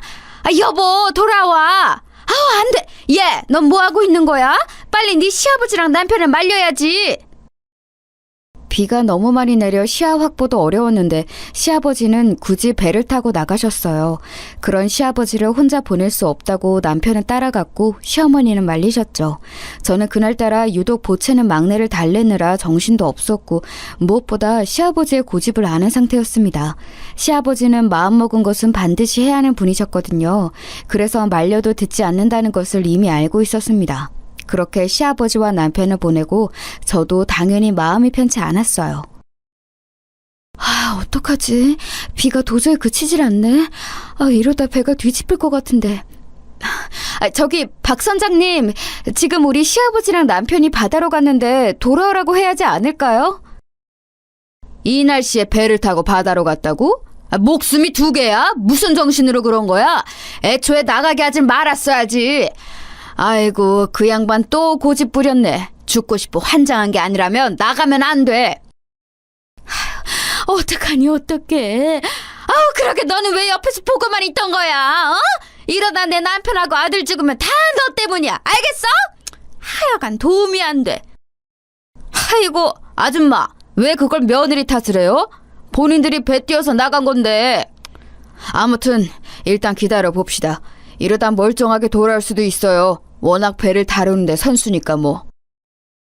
시간이 점점 흐르고 마을 사람들도 같이 걱정하기 시작했어요. 기적처럼 다시 두 명이 돌아오길 바랐는데 해가 뜨고 비가 멈춰도 시아버지와 남편은 돌아오지 않았습니다. 결국 구조대가 나가서 2명을 발견했는데 안타깝게도 시아버지는 이미 하늘로 간 상태였어요. 정말 기적적으로 남편은 숨이 아직 붙어있는 상태로 발견되었습니다. 보통 이런 경우에 이렇게 살아있는 상태로 발견되는 게 진짜 희박하거든요. 너무 다행입니다. 의식은 없어도 나중에 눈을 뜰 수도 있으니 희망이라도 있잖아요. 돌아가신 분은 안타깝게 생각해요. 아이고, 여보. 내가 그렇게 나가지 말라고 했잖아. 나는 어떻게 살아? 아이고. 내 아들, 불쌍한 내 아들. 우리 아들 눈 떠봐. 엄마 왔어. 구조대원이 뭐라 하는지 귀에 들리지도 않았어요. 너무 충격적이었고 믿고 싶지 않았습니다. 시아버지는 손을 쓸 수도 없는 상태였고 우리 남편은 마치 잠을 자는 것처럼 병원에 그대로 입원하게 되었어요. 이게 다 너 때문이야. 이 망할려나. 네가 말렸어야지. 비가 그렇게 오는데 바다로 가는 것을 그냥 그대로 냅둬? 나였으면 절대 그렇게 안 했어. 내 남편 살려내라고. 아유, 왜 이러세요? 며느리가 무슨 잘못을 얼마나 했다고. 갑자기 혼자 5명이나 되는 아이들을 키워야 하는데 거기다 대고 이러면 어떡해요. 그리고 바다로 나간 것은 본인들의 의지였잖아요. 너무 뭐라고 하지 마세요. 당신이 뭘 알아? 저리 안 꺼져? 남의 집에는 왜 와서 난리야? 우리 집 일에 신경 끄고 갈 길 가. 내 남편 살려낼 거 아니면 꺼져. 시어머니는 우리 가족의 불행을 다 제 탓으로 돌렸어요. 이웃들이 말릴 정도로 저에게 심하게 뭐라고 했는데 막상 제 귀에는 들리지도 않았습니다. 저는 누구의 탓도 할 생각이 없었어요. 아니, 할 수가 없었습니다. 당장 제 밑으로 5명의 아이들이 있었는데 도대체 어떤 방법으로 돈을 벌어야 하는지 막막했거든요. 시집 와서 계속 집에서 아이를 낳고 살림만 했기 때문에 제가 할 수 있는 것은 없었습니다.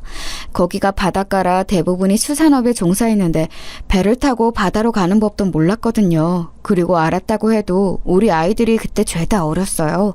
일단 급한 대로 수산시장에 나가 물고기를 손질하는 법을 배웠습니다. 다행히 우리 집 사정을 아는 분들이 저를 직원으로 채용해 주셨죠. 힘들어도 꾹 참고 일했어요. 나가서 돈을 더 벌어와. 이 돈으로 우리가 어떻게 먹고 사니? 우리 아들 불쌍해 죽겠다. 이러다 우리 아들 죽으면 그땐 어떡할 거야? 내 새끼 병원비랑 우리 손자들 식비가 부족하잖아. 나가서 돈을 더 벌어오라고. 어머니, 저도 참을 만큼 참았어요. 제가 죽어라 밖에서 돈 벌어오는 거 모르세요? 아시잖아요. 동네 사람들도 저보고 안쓰럽다고 하는데 어머니는 왜 그러세요? 뭐? 네가 지금 집안의 남자들이 이 모양이 됐다고 시어머니를 우습게 하는 거냐? 내가 우스워? 우습냐고? 며느리가 시어머니한테 이래도 돼? 너 옛날이면 이미 집에서 쫓겨났어. 아무것도 가진 게 없으면서. 그래서 저도 열심히 일하잖아요. 새벽부터 일어나서 수산시장 가서 생선 다듬고 시간 나면 다른 식당 가서 설거지하고. 남들은 이렇게 일하는 제가 안쓰럽다고 하는데 도대체 어머니는 왜 저를 못 잡아먹어 안달이세요? 그런 생활이 지속되자 저도 더는 참고만 있을 수는 없더라고요. 그래서 시어머니와 다투는 일도 많아졌습니다. 잠도 줄이고 밥도 안 먹어가며 이랬는데 돌아오는 것은 시어머니의 구박이었으니 저도 속상했어요. 시어머니는 제가 지지 않고 대응하자 더 분노하셨죠. 집안 분위기가 이러니 아이들도 눈치를 많이 보기 시작했어요. 저는 그래서 아직도 우리 오남매에게 미안한 부분이 이거랍니다. 어머니, 현수가 체육을 포기한다고 하더라고요.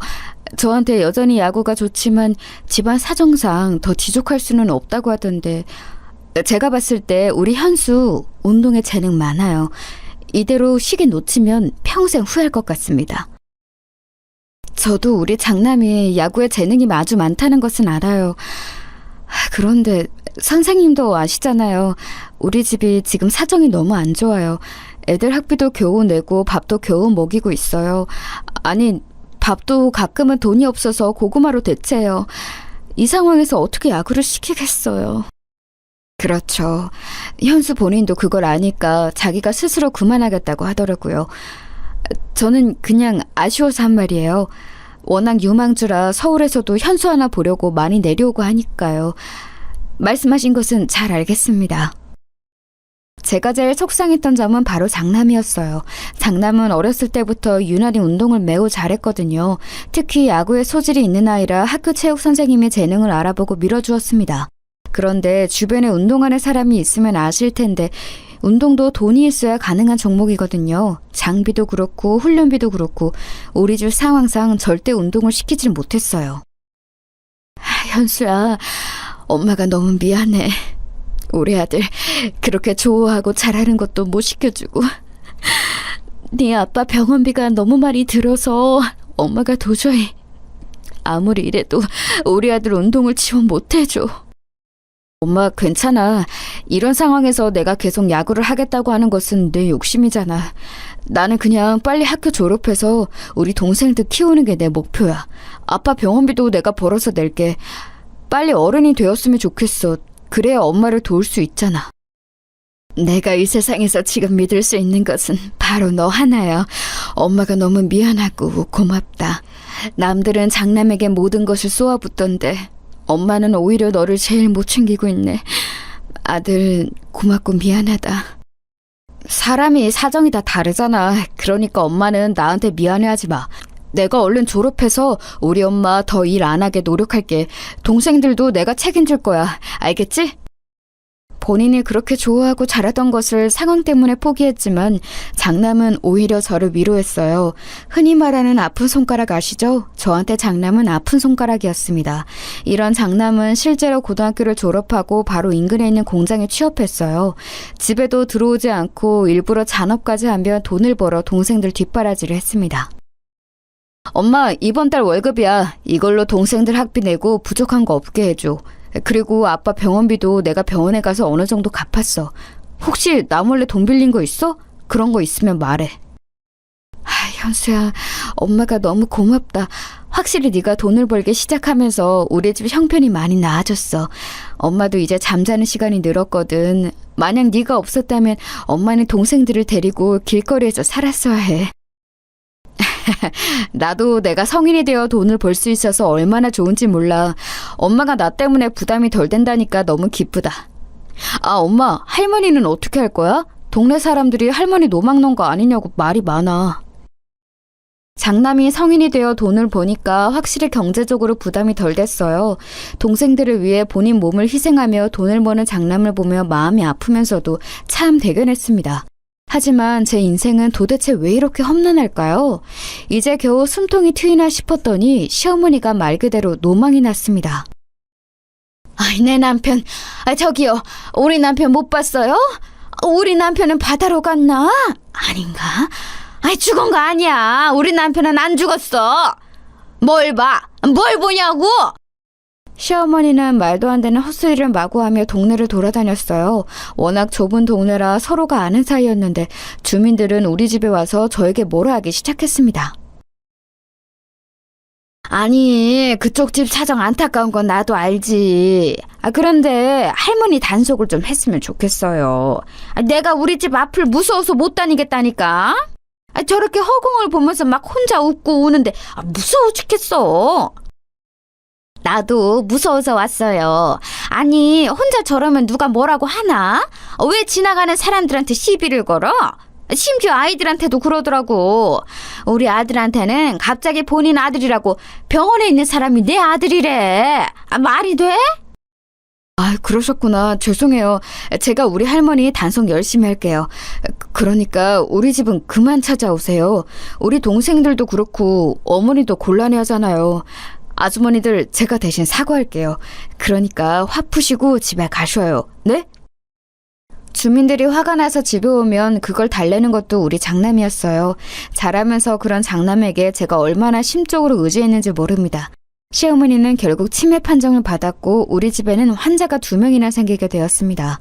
시어머니의 치매 증상은 환청, 환각 등이 있었고 자꾸 집을 나가는 증상이었어요. 엄마, 할머니가 또 집 밖으로 혼자 나갔어. 진짜 할머니 때문에 미치겠어. 너무 힘들고 피곤해. 이게 이번 주에만 도대체 몇 번째야? 우리 너무 힘들어. 저번에는 우리 학교 앞에서 난동을 피워서 내가 얼마나 친구들 앞에서 창피했는지 알아? 그리고 자꾸 나만 보면 아빠를 그렇게 찾아. 아이들은 시어머니의 치매 증상에 상당히 고통스러워했습니다. 그래도 그런 시어머니를 다른 곳으로 보낼 수는 없었어요. 요양원에 보낼 돈이 없었거든요. 그렇게 치매 시어머니를 모시고 살던 저한테 그나마 다행이었던 점은 남편이 몇 년 후에 눈을 떴다는 사실이었습니다. 여보, 이게 얼마만이야? 나는 당신이 영영 깨어나지 못할 줄 알았어. 이렇게 눈을 뜨다니 나 너무 기뻐. 내가 옆에서 열심히 간호할 테니까 조금만 더 힘을 내자. 지금 깨어난 지 얼마 되지 않아서 말하는 게 힘들 거라고 했어. 굳이 말 안 해도 돼.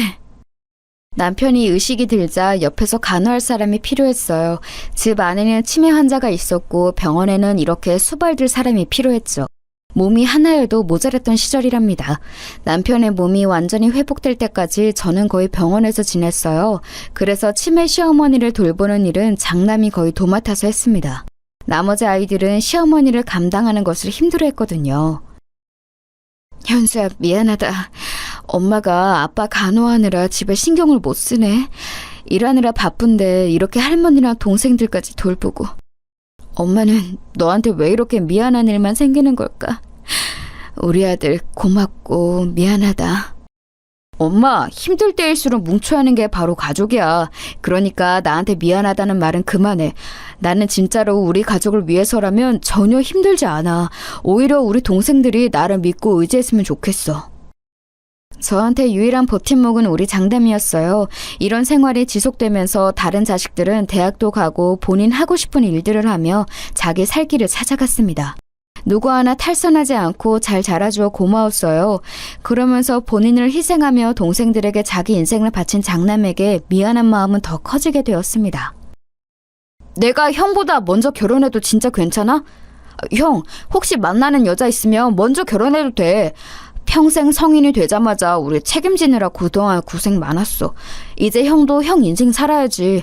안 그래, 엄마? 그래, 맞아, 현수야. 이제 가족들에게 그만 베풀고 네 인생 살아. 둘째는 결혼한 여자가 있으니 다행인데 우리 현수는 만나는 여자도 없는 것 같던데 맞니? 아이 참, 몇 번을 말해. 나는 괜찮아. 그러니까 둘째 네가 먼저 결혼해도 돼.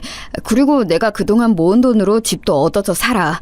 나는 내 인생은 우리 가족을 위해 희생하기로 예전부터 마음먹었어. 나머지 동생들도 결혼하는 거 다 봐야 마음이 편할 것 같다. 형, 고마워. 이 은혜 절대 잊지 않을게. 나는 형이 얼마나 고생하면서 돈 벌었는지 다 알아. 심지어 장남은 남들은 다 하는 연애도 하지 않았어요. 둘째가 장남보다 먼저 결혼해서 집을 나갔고 그 뒤로도 셋째와 넷째까지 결혼했습니다. 동생들이 먼저 결혼하는데도 장남은 아무렇지도 않았어요. 오히려 본인이 뼈 빠지게 잔업을 하며 번 돈을 결혼자금에 보태라고 주었습니다. 그 모습을 보며 저는 뿌듯한 마음보다는 안타깝고 미안한 마음이 훨씬 컸어요. 어느새 제 아픈 손가락인 장남은 노총각이 되어 있었습니다. 아이고, 노인네가 드디어 하늘로 가셨네. 그래도 아들이 의식 돌아온 거 보고 가셔서 그나마 다행이야. 하늘에서는 편안하게 남편 만나서 잘 사셨으면 좋겠네. 그러니까요. 저는 이제 어머님께 안 좋은 감정도 없어요. 그냥 이제 말 그대로 편안한 상태가 되시길 바래요. 천국에서라도 행복하게 살아야죠. 우리 어머님도 고생 많으셨어요. 시어머니도 시아버지를 따라 하늘로 가게 되었어요. 막판에 치매가 매우 심해서 저도 많이 힘들었습니다. 그런데 막상 돌아가시니 제 마음이 마냥 편하지는 않더라고요. 너무 미운 시어머니였는데 미운 정이 들었었나 봐요. 시어머니가 돌아가시고 남편도 어느 정도 어눌하게 말은 할 수 있는 상태가 되었습니다. 의사는 남편의 상태가 좋은 편은 아니라 언제 죽어도 이상하지 않은 상태라고 하더라고요. 그래도 살아있어서 다행이라는 생각이 들었어요.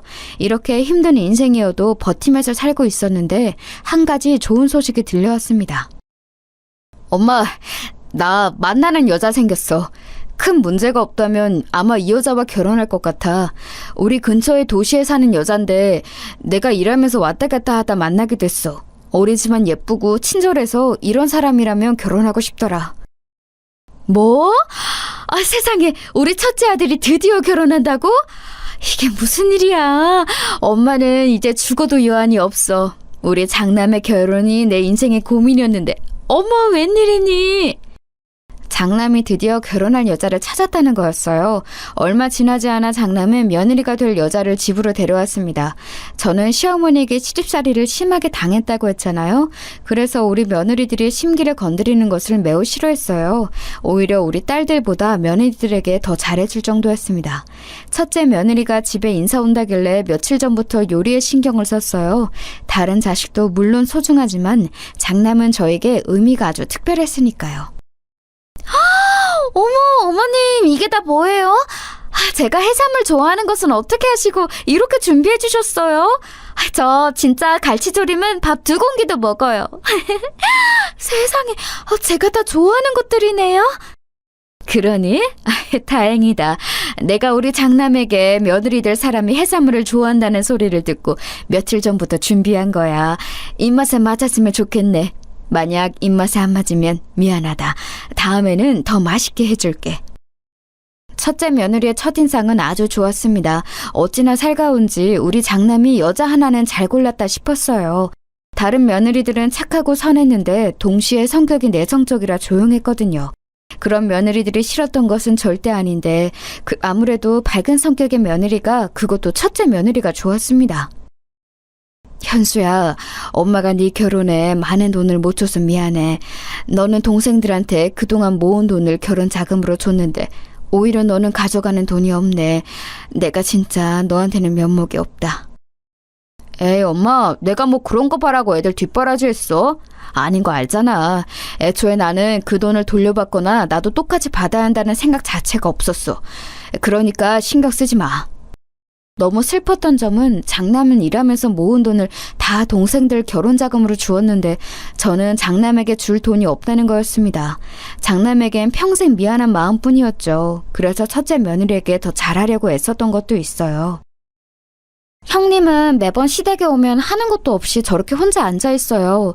솔직히 어머님이 며느리들한테 얼마나 잘해주시는데 너무해요. 어떻게 혼자만 쏙 빠져서 저럴 수가 있는 거죠? 요리가 익숙하지 않아서 그런가 보다. 내가 더 잘 테니 아가, 너도 가서 쉬렴. 나는 괜찮으니까 너무 걱정하지 말고, 응? 어머님 손목도 안 좋으시면서 왜 그러세요? 저야말로 괜찮아요. 형님은 제가 좋게 보고 싶어도 너무 밉상이에요. 저라면 절대 저렇게 행동 안 해요. 너무 얄미운 게 아주버님이 있으면 저런 행동 안 하는 거 아시죠? 첫째 며느리는 결혼하고 행동이 완전히 바뀌었어요. 여우처럼 장남이 있으면 살갑게 다가오는 척하며 도왔는데 장남이 자리를 비우면 아무것도 하지 않고 소파에 누워서 핸드폰을 하기 바빴습니다. 그걸 보며 둘째 며느리도 그렇고 딸들이 불만이 매우 많았어요. 내가 시누이 집 탄다고 할까봐 일부러 가만히 있는데 아무리 봐도 첫째 새언니는 너무해. 저라면서 엄마가 만든 반찬은 쏙 가져가더라? 어떻게 사람이 저러니? 아휴. 너무 뭐라고 하지 마. 그래도 너희 오빠랑 결혼해서 사는 사람이잖아. 그러니까 싫어도 티 절대 내지 마. 너희를 오빠를 봐서라도, 알겠어? 나도 당연히 오빠 생각해서 가만히 있는 거지. 우리 오빠가 평생 연애라고는 안 하고 우리를 위해 살아서 저런 여우 같은 여자한테 홀랑 속은 거지. 진짜 순진해서 걱정이야. 차라리 좀 놀 거 다 놀았으면 얼마나 좋아? 너의 오빠가 워낙 우리를 위해 살아서 그렇지. 엄마도 너희 새언니가 완전히 마음에 드는 것은 절대 아니야. 그냥 장남 얼굴을 봐서 참는 거야. 장남은 젊은 시절을 다 우리 가족을 위해 바쳐서 여자에 있어서는 문외한이었거든요. 그래도 본인은 만족하며 사는 것 같아 첫째 며느리에게는 전혀 티를 내지 않았습니다. 그러다 사건이 하나 발생했어요. 의식을 차린 후 병원에 계속 입원해 있던 남편이 하늘로 가게 되었습니다. 워낙 오래 입원해서 건강이 안 좋았고 예견된 일이었지만 당연히 슬펐어요. 그렇게 남편이 죽고 제 앞으로 사망보험금이 나왔습니다. 막내까지 결혼하고 다 나가서 살기 시작하니 집에는 저만 혼자 남게 되었어요. 시집 오고 계속 이 집에서 살았는데 시부모님은 다 돌아가시고 남편도 죽고 아이들도 결혼해서 나가니 저만 남았더라고요. 그러면서 저는 심하게 외로움을 타기 시작했어요. 미워도 미운 정이 차라리 낫더라고요. 제가 외로워하는 것을 제일 먼저 눈치챈 것은 바로 장남이었습니다. 엄마, 외롭지? 나랑 같이 살자. 내가 아내한테 말했더니 아내도 괜찮대. 나는 엄마가 혼자 그렇게 외롭게 사는 거 원하지 않아. 아유, 됐다. 나는 너희 할머니에게 시집살이를 너무 많이 당해서 며느리들 괴롭히는 것 질색이야.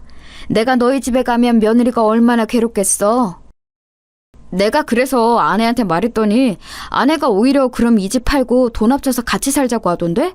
이번 주말에 아내랑 같이 찾아갈 테니까 진지하게 얘기해요, 그럼. 장남은 외로움을 타는 저에게 같이 살자고 얘기하더라고요. 하지만 며느리 눈치가 보여 가기가 싫었습니다. 시어머니를 모시고 살았던 입장이라 얼마나 고통스러운지 알거든요.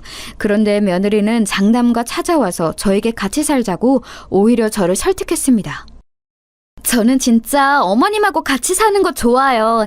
그러니까 이 집 팔고 우리가 지금 사는 집도 팔아서 더 넓은 곳으로 이사가서 살아요. 어머님만 괜찮으면 언제든지 환영이에요. 아, 그러니? 나는 너희들에게 내가 짐이 될까봐 그게 무서웠는데 네가 그렇다면 나는 너무 좋지. 아이고, 가서 내가 최대한 거슬리지 않도록 하마. 고맙다.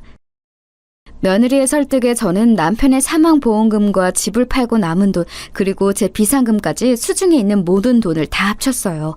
진짜 저에게 남은 돈이라고는 없는 상태로 그렇게 첫째 아들네 집으로 들어가게 되었습니다. 엄마가 이 돈들 다 장남에게 주고 싶은데 그래도 되는 거지? 너희도 알잖니. 첫째가 너희 결혼자금 되느라 내가 장남에게 준 돈이 없어. 엄마의 마지막 소원이야.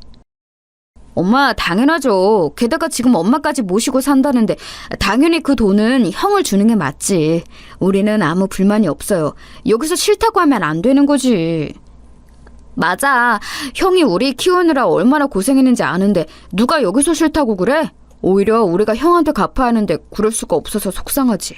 그 돈들 다 형 준다고 해도 아무도 뭐를 안 하니까 걱정하지 마. 다행히 나머지 자식들도 불만이 없었어요. 오히려 제 돈을 다 장남에게 모조리 주는 것을 당연하게 여겼죠. 그렇게 저는 장남의 집으로 들어가서 살게 되었는데 제 생각과는 너무 현실이 달랐습니다. 며느리가 너무 다른 사람인 것처럼 느껴졌어요. 결혼 전에 보았던 살가운 사람은 어디 가고 마치 악마처럼 저를 대하기 시작했습니다. 어머니, 화장실 청소 이거 다 하신 거예요? 물때가 다 안 지워졌는데... 다시 해주세요. 그리고 아이 좀 이따 봐주세요. 저 친구 만나러 가야 해서요. 어머님, 저 갈비찜 먹고 싶은데 어머님이 좀 해주세요. 그리고 아들 먹을 계란말이도 부탁드려요. 저는 그럼 친정에 다녀올게요. 저녁 전까지 해주셨으면 좋겠어요. 어머님, 이거 뭔지 보이세요? 청소기 언제 돌리셨어요? 제가 분명히 아침에 청소기 돌려달라고 부탁드렸잖아요. 제가 힘든 부탁한 건가요? 며느리는 저를 마치 가정부처럼 부려먹었어요. 저도 처음에는 저와 같이 사는 게 고마워서 청소며 빨래며 나서서 했는데 날이 갈수록 심해지더라고요. 심지어 며느리는 손자를 돌보는 것도 죄다 저를 시켰습니다. 하지만 저는 절대 불만을 말하지 못했어요. 첫 번째로 시어머니에게서 시집살이를 당해서 며느리에게 싫은 소리를 하지 못했고, 두 번째로는 바로 장남의 아내였기 때문이죠. 제가 살면서 너무 힘들 때 의지했던 사람이 바로 우리 첫째 아들이잖아요. 그래서 장남에게는 평생 미안한 마음뿐이라 차마 며느리에게 싫은 소리가 나오지 않더라고요. 엄마, 저 왔어요. 오늘은 뭐 했어요? 내가 듣기로 우리 아파트에 노인정도 되게 크다던데 거기 가봤어? 엄마 덕분에 우리가 서울 시내 이런 고급 아파트에서 살고 너무 고마워. 장남은 여전히 저에게 효자였습니다. 제가 돈을 줘서 첫째 아들네 부부는 서울에 있는 대단지 고급 아파트로 이사 왔는데 저는 막상 그 혜택을 누리지 못했어요. 할머니, 나 솜사탕 사줘. 할머니, 나랑 놀이터 가자. 놀이터에서 나랑 축구하면서 놀자. 어? 할머니, 나가자. 할머니! 손자를 돌보는 일도 어느새 제가 다 전담하기 시작했거든요. 며느리는 손자를 키우며 힘든 일은 다 저를 시켰어요. 씻기는 거나 유치원에서 데리고 오는 것도 다 저를 시켰습니다. 늙어서 몸이 제 마음대로 움직이지도 않았는데 참 힘들었습니다.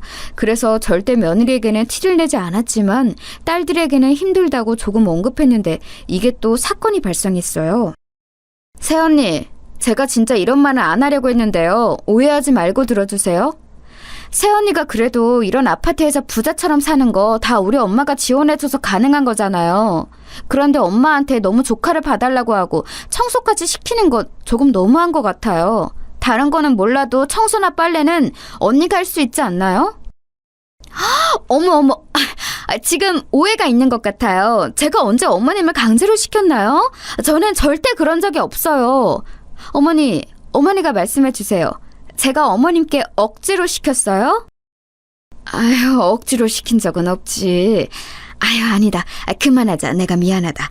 괜한 소리를 해서 이렇게 사단을 만들었네. 미안하다. 그만하자. 그냥 지나가듯 한 말에 셋째 딸이 대표로 며느리에게 좋게 말했더니 며느리는 화를 내기 시작했습니다. 제가 그만하자고 했는데도 첫째 며느리는 멈추지 않고 계속해서 섭섭하다고 하기 시작했어요. 그리고 물론 어머님 덕분에 이런 아파트에서 사는 거 맞아요. 그런데 그렇다고 제가 그럼 어머니 눈치를 마구 보며 살아야 하나요? 저야말로 너무 섭섭해요. 새언니, 우리가 우리 엄마 눈치 보고 살라는 거 아니잖아요. 오히려 우리는 새언니 편하게 해주려고 애를 쓰는데 일부러 그래서 엄마 모시고 사는 이후로 제가 용돈도 자주 드리고 또 보고 싶어도 덜 찾아오고 있어요. 형님, 우리가 그래도 여자들끼리 좋게 얘기하고 싶어서 이런 자리를 마련했는데 너무 안 좋게 생각하지 마세요. 우리 어머님처럼 며느리들 편히 봐주시는 분이 어디 있어요? 지금 다 편을 먹고 저한테 뭐라고 하잖아요. 어머님도 정말 너무하세요. 이런 불만이 있으면 저한테 얘기하면 되는 것을 왜 이 사단을 만드세요? 어머, 새언니, 왜 우리 엄마한테 그렇게 말해요? 우리가 엄마 모시는 거 고마워서 이제껏 참은 건데. 결국 좋게 얘기하자는 것은 싸움으로 번지게 되었습니다. 제가 결국 첫째 며느리에게 미안하다고 사과하고 일단락되었는데 문제는 그 다음이었어요. 첫째 며느리는 그 이후로 저에게 티가 나게 불만을 표출하기 시작했습니다. 아휴, 늙었으면 그냥 조용히 산속에 있는 게 제일 좋은 건데 요양원이 괜히 있나? 공기 좋은 곳에서 요양하면 자식들도 좋고 본인도 좋은데 말이야. 혼자 저보고 들으라는 듯이 집에서 큰 소리를 내기도 하고 심지어는 제가 집에 있는 것을 눈치 주기 시작했어요. 저는 속상했지만 최대한 티를 내지 않고 있었습니다. 그런데 며느리는 제가 무시한다고 느꼈는지 이번에는 저에게 대놓고 뭐라 하더라고요. 장남은 그때 공장에서 일하고 있었는데 나름 일한 지 그래도 꽤 많은 시간이 지나서 관리자급으로 일하고 있었어요. 장남이 출근하며 최소 10시간은 지나서 집에 오는데 그 시간이 저는 지옥이었습니다. 늙었으면 그냥 곱게 죽는 게 자식들을 위하는 건데 어머님은 그것도 모르세요? 하긴 모르니까 이렇게 자식 집에서 얹혀 살고 있지. 제가 일부러 대꾸하지 않으면 노골적으로 옆에 와서 계속 얘기하는 모습에 나중에는 첫째 며느리 얼굴만 봐도 무섭게 시작했어요. 자다가도 환청이 들리고 심지어 꿈에서도 며느리가 나와 새벽에 잘 수가 없었습니다. 엄마, 요즘은 새언니 어때? 저번에 그래도 그렇게 말한 이후로 조금 바뀌기는 했어?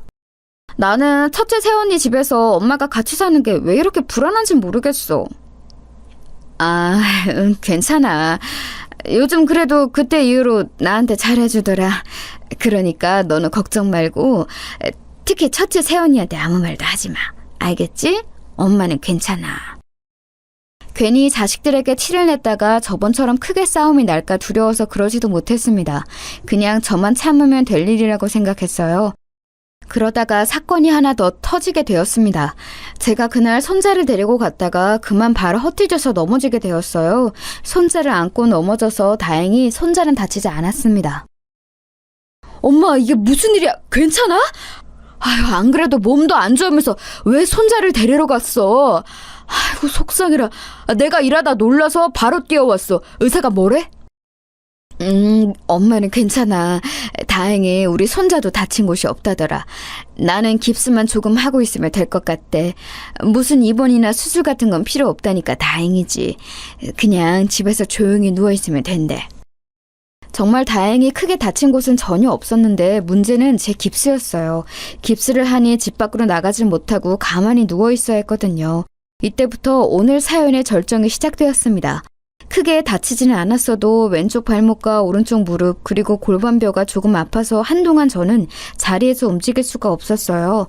병원에 입원할 정도는 아니고 누워있으면 자연스럽게 회복될 거라 해서 집에서 가만히 있었습니다. 그런데 그러니 저는 당연히 집안일을 할 수가 없었어요. 또 손자를 데리러 가거나 오지도 못했죠. 첫째 며느리는 거기에 불만을 느꼈는지 저에게 심하게 뭐라 불만을 표출했어요. 엄마, 저 왔어요. 오늘은 뭐 좀 먹었어요? 입맛이 없다고 아무것도 안 먹었다며. 배고프지 않아? 죽이나 과일 같은 거라도 줄까요? 어머님, 아무것도 드시고 싶지 않으시다고 했어. 쉬고 싶은 모양이던데. 그러니까 당신도 어머님 괴롭히지 말고 빨리 방에서 나와요. 며느리는 심지어 제 입에 들어가는 것도 아까운지 먹을 것도 잘 주지 않았어요. 심지어 제가 하지도 않은 말을 지어내기 시작했습니다. 이제 저도 버티는 게 한계가 있었어요. 아무리 장남에게 미안한 마음뿐이고 제가 말해서 가족들 간에 큰 싸움이 일어나도 저도 할 말은 하고 싶었습니다. 그런데 첫째 며느리는 장남 앞에서는 완전히 착한 며느리처럼 행동하더라고요. 여보, 내가 어머님 모시고 병원 데려갈 테니까 당신은 걱정하지 말고 그냥 출근해요. 어차피 병원까지 거리가 먼 것도 아니니까 모시고 다녀올게. 아, 그래? 당신이 모시고 갈 거야? 그러면 나 너무 고맙지. 엄마, 오늘은 그럼 며느리랑 오붓하게 둘이 다녀와요. 며느리는 심지어 저를 데리고 병원에 다닌다고 했는데 그것 또한 고통이었습니다. 가는 내내 얼마나 구박하던지 너무 속상해서 혼자 집에 와서 울기도 했어요. 참는 것도 한계가 있었고 저도 그래서 마음을 굳게 먹었습니다. 그런데 장남 앞에선 며느리가 워낙 다른 사람처럼 행동했기 때문에 며느리의 짓을 다 말하려면 증거가 필요했어요. 마침 장남이 사준 핸드폰이 있어서 며느리가 저에게 와서 저주하던 막말을 내뱉는 것을 다 녹음하기 시작했습니다. 노인네가 너무 오래 사는 것도 가족들한테 민폐인 거 알아요? 적당히 살고 죽는 게 오히려 자식들을 위한 길이란 거 명심하세요. 늙었으면 곱게 죽지. 이러면 자식들한테 미안하지도 않나? 자식들 귀찮게 하지 말고 그냥 죽는 게 어때요? 아, 나 같으면 그냥 스스로 요양병원으로 걸어서 들어가겠다. 이렇게 며느리한테 병수발 들게 하는 거 미안하지도 않아요? 이 노인네야? 저는 일부러 아무 대꾸도 하지 않고 그대로 며느리의 막말을 녹음했어요. 며느리는 제가 무시하고 눈을 감고 있자 나중에는 심지어 저를 꼬집기 시작했습니다. 예. 그렇다고 나를 꼬집으면 어떡하니? 너무 아프다. 네가 나를 싫어하는 것은 아는데 이러면 어떡하니? 뭐 어쩌라고요. 그러게 그냥 그때 넘어졌을 때 요양병원에 들어갔어야지. 왜 사람 귀찮게 이러고 있어요? 늙었으면 곱게 죽으라고. 그렇게 저의 2주를 며느리의 음성을 녹음했습니다. 그리고 장남에게 말해서 가족들을 다 불러 모았어요. 저는 제가 이 녹음을 공개하면 당연히 큰일이 일어날 것을 이미 알고 있었습니다. 그런데 더 참을 수는 없었어요. 그래서 가족들이 다 모이자 저는 목소리를 가다듬고 말했습니다. 내가 너희들에게 신세진 것이 많아 그동안 참고 있었다. 특히 너희도 알 텐데 내가 장남에게 참 미안한 게 많아. 어려서부터 우리가 힘들 때 장남이 얼마나 우리를 도왔니. 혼자 고등학교 졸업식도 하기 전에 공장에 가서 일하고. 나는 그때 우리 첫째 아들을 생각하며 눈물밖에 나오질 않아. 그래서 내 아픈 손가락이 장남이기도 하고 최대한 우리 아들의 인생을 더 망치게 하고 싶지 않았어. 제가 여기까지 말하자 자식들은 다 공감하는 표정을 지었어요. 첫째 며느리만 저를 남몰래 째려보고 있었죠. 그래서 첫째 며느리가 나에게 아무리 못되게 굴어도 최대한 참았는데 도저히 내가 같이 못 살겠다. 지금부터 내가 녹음한 것을 들려줄 테니 판단은 너희가 해라. 이렇게 말하고 바로 핸드폰으로 녹음한 음성을 재생했습니다. 그러자 첫째 며느리의 막말이 가족들의 귀에 꽂히기 시작했죠. 어머, 이게 지금 뭐예요? 당장 멈춰요. 일이 내나요? 언제 녹음했어요? 세상에, 웬일이야? 지금 이게 무슨 소리야? 당신 가만히 있어. 조용히 안 해? 엄마, 계속 틀어봐. 세상에, 늙었으면 조용히 죽으라고?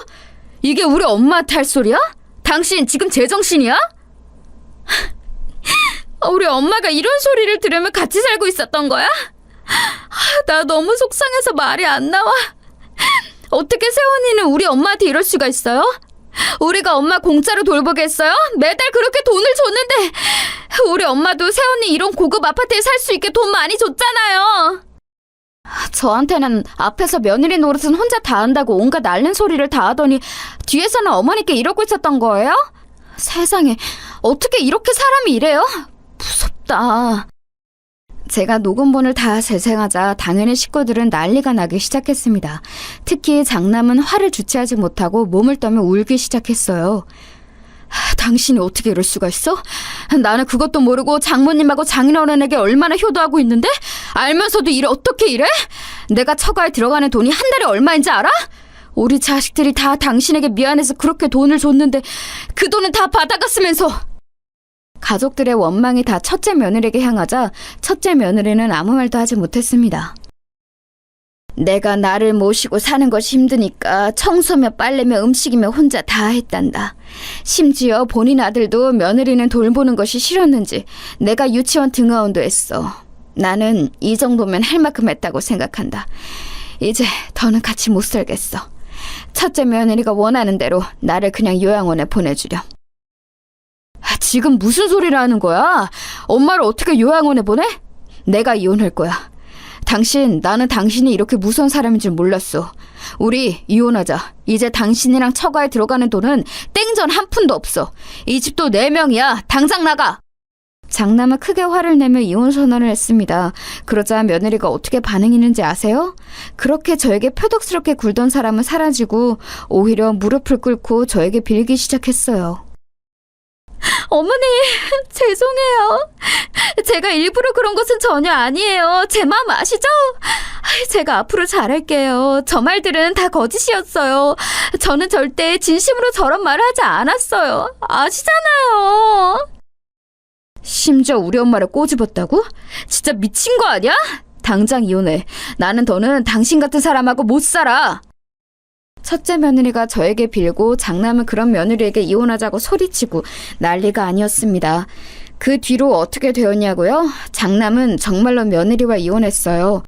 저는 모르고 있던 사실인데요. 며느리한테 식구들이 돈을 뒤로 따로 엄청 챙겨주고 있었더라고요. 어머님, 심지어 저한테도 형님이 본인이 혼자 며느리 노릇은 다 하고 있다면서 하도 앓는 소리를 해내더라고요. 그래서 동서랑 저도 개인적으로 돈을 뒤로 얼마나 챙겨줬는지 몰라요.